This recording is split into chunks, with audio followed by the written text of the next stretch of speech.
DSC preparation కి మిగిలిన తక్కువ సమయాన్ని డిఎస్సి 2024 యాప్ లేదా DSC2024.com తో జాబ్ ని సాధించండి. జమ్మూ కశ్మీర్లోని పహల్గామ్ ఉగ్రవాదుల దాడి తర్వాత పాకిస్తాన్ పరిస్థితి దయనీయంగా మారిపోయింది. భారత్తో యుద్ధం అంటూ పైకి మేకపోతు గాంభీర్యం ప్రదర్శిస్తున్న యుద్ధం అంటే వెన్నులో వణుకు పుడుతోంది. ఇదిలా ఉంటే భారత్తో యుద్ధం దేవుడెరుగు కానీ బలూచి రూపంలో పాకిస్తాన్కు బిగ్ షాక్ తగిలింది. గత కొన్నేళ్ల నుంచి పాక్తో పోరాటం చేస్తున్న బలూచిస్తాన్ నెమ్మదిగా పాకిస్తాన్లో విస్తరిస్తోంది. ఇప్పటికే 40 మందికి పైగా పాక్ సైనికులను హతం చేసినట్లు ప్రకటించిన బలూచి తాజాగా పాకిస్తాన్లోని మాంగోచర్ సిటీని స్వాధీనం చేసుకున్నట్లుగా తెలుస్తోంది. స్క్రీన్ మీద కనిపిస్తున్న వీడియో ప్రకారం మనం చూస్తే మాంగోచర్ సిటీని స్వాధీనం చేసుకున్నట్లుగా కనిపిస్తోంది.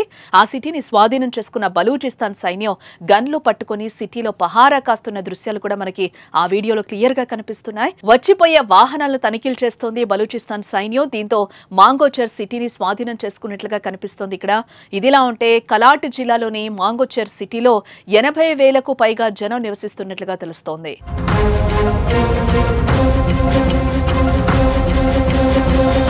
ఇకపోతే జమ్మూ కశ్మీర్లోని పహల్గామ్లో ఉగ్రవాదుల దాడి తర్వాత పాకిస్తాన్పై రగిలిపోతున్న భారత్ ఇప్పటికే పాకిస్తాన్తో అన్ని సంబంధాలను కట్ చేసింది.